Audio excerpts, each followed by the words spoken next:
Mga kababayan, kamusta pong muli? Si Kamanong po, nagbabalik na naman po muli para po magkomento po sa inyo dito po sa Tambayang Makabayan. Magandang umaga po muna sa inyo, tanghali, hapon, gabi at madaling araw po sa ating lahat. Sana po nasa maayos po tayong kalagayan, mga kababayan. Ito po mga tamay, pakinggan po natin, panoorin po natin. Dahil po pinaalis po ang mga pulis dito po sa rally kasi humahalo po sila sa rally. Ito pong mga kapulisan ay pinalalayas po sila dahil hindi po sila pwede doon po sa loob daw ng rally, mga kababayan. Mga naka-uniforme pa yata. At pakinggan po natin mga tambay, ito pong in-upload at naka-live ang ating kababayang vlogger. Pakinggan po natin ang kaganapan po doon at komentuhan po natin. Umpisahan na po natin. Yung mga polis, umalis kayo dyan. Malinaw yan. Nakuna na namin kayo ng video. Ipalalabas namin ito sa ere. Kung ayaw nyo magka-problema, umalis kayo. Grabe talaga. Grabe talaga ang paninira na ngayon ng administrasyon, mga kababayan ko, ha. Ayan, oh, pakinggan nyo. Deployed the PNP personnel. Please, doon na kayo sa perimeter, outside perimeter. Kasi doon tayo dapat nagbabantay. Huwag kayong humalo dyan sa loob ng mga kapatid ng Iglesia ni Cristo.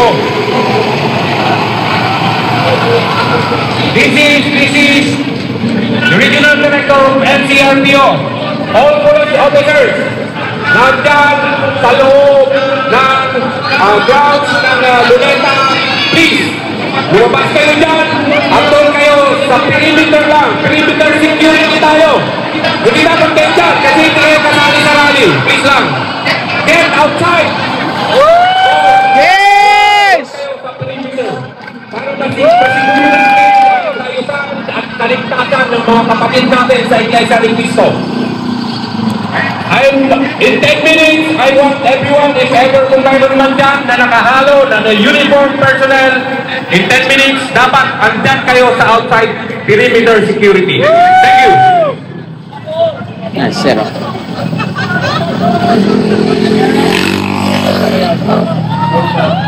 So, yun mga kababayan ko, no, narinig nyo po, ha, 10 minuto ang binibigay ng mga kapatid nating Iglesia ni Cristo para umalis sa mga kapulisan na Yan po mga tambay, grabe po.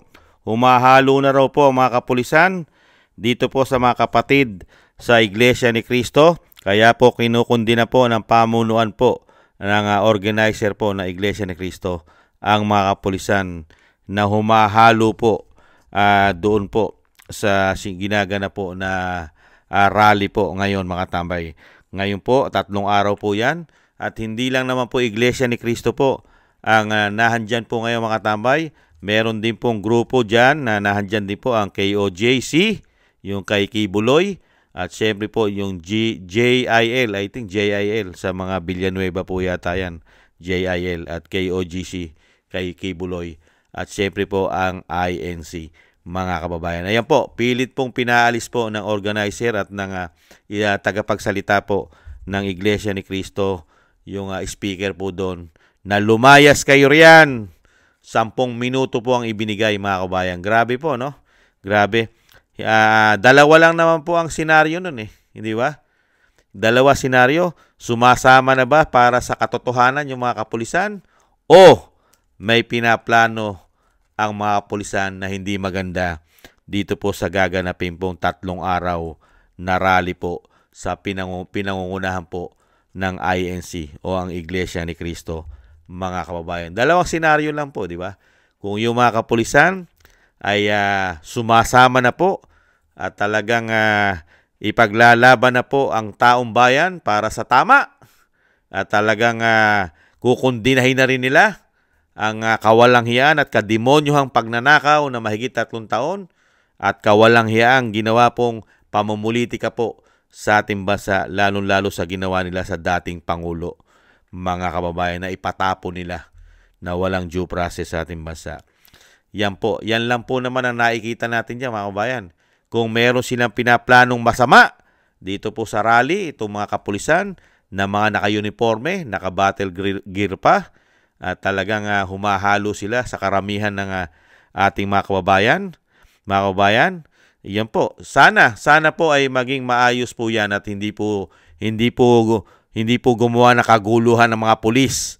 Wag naman po sana ipag-adya itong mga kapulisan ay sila pa po ang mag-umpisa na kaguluhan at magtanim at gumawa ng kasamaan sa mga kapwa nating Pilipino na nahandoon.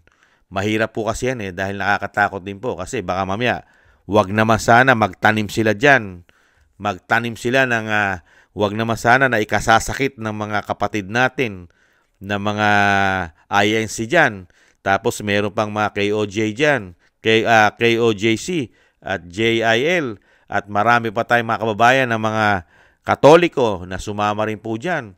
At lahat po ng klase na siyempre mga reliyon ay hindi po mawawala dyan. At mga ordinaryong kababayan po natin ay tsak po na nahandyan po mga kababayan. At parami po ng parami. Tuloy-tuloy po ang pagdaloy ng mga Pilipino na mga kababayan po natin na pumupunta po dyan po sa Quirino Grandstand mga kababayan sa Luneta. At sana po mga kababayan ay hindi po gumawa ng kasamaan ang mga kapulisan kung may pinaplano man silang masama na gagawin po dyan. Sana po ay hindi po sila pahintulutan ng may kapal na gumawa po ng kasamaan. At sana po sumunod sila. Kaya po nananawagan po yung INC na magsilayas na kay Rian. Hindi namin kayo kailangan. Ngayon, kung uhubarin nyo ang uniforme nyo, at uhubarin nyo at tatanggalin nyo ang inyong mga armas, ay pwede kayong tanggapin at kayo'y makiisa. Hindi po ba? Delikado. Baka mag-amo kayo riyan. May mga baril kayo. Baka mamaya magtanim kayo dyan ng hindi maganda. Sasabihin nyo, yung rally ay talagang nag-aaklas at kakasuhan nyo ng rebellion at sedition. Alam naman natin ang gobyerno ngayon ay sanay na sanay po magtanim umano ng ikasisira po ng kapwa Pilipino mga kababayan. Kasi kinakabahan na rin po ang mga hindot na yan Natatakot na rin po yan kasi naglalabasan po taong bayan Dahil wala naman po silang ginawa at ipinakita po sa atin pong mga taxpayer na nagbubuwis. Wala po tayong napala at nakita na talaga sila po'y nagtatrabaho para po sa bayan at para sa Pilipino. Wala po tayong nakita na malalaking ipagmamalaki nila. Kahit pong malalaking proyekto, wala pong malalaking achievement, maliban lang po sa pagnanakawin po at isang damukal na korupsyon na ubod ng lalaki. Yan po ang ibinigay na achievement po sa atin ng mga demonyong yan. Yung mga hayop na yan.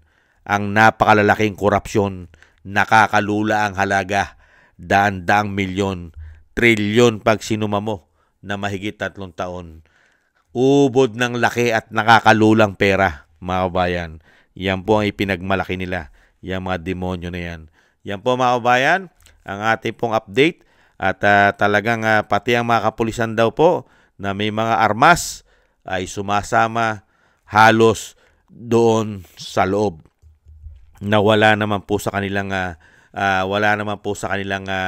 katungkulan na sila po ay makihalubilo sa ating mga kababayan. Sila po ay dapat nasa kanilang area. Meron po kasi mga area yan di ba?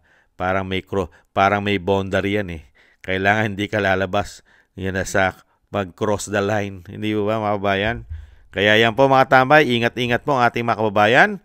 At hangad po natin, tayo po na iisa po ang hangarin natin mga kababayan na mawakasan na po. Matapos na po ang mga kawalang hiyaan nila, mga kademonyohan nila, lalong-lalo po ang mga pagnanakaw nila at pamumulitika sa ating bansa. Tayo po ang nagsasakripisyo sa kademonyohan nila. Pinapatay po tayo ng mga proyekto nila na hindi po maipakita at mapaliwanag kung saan po napunta at saan nilagay ang malalaking numero ng pera.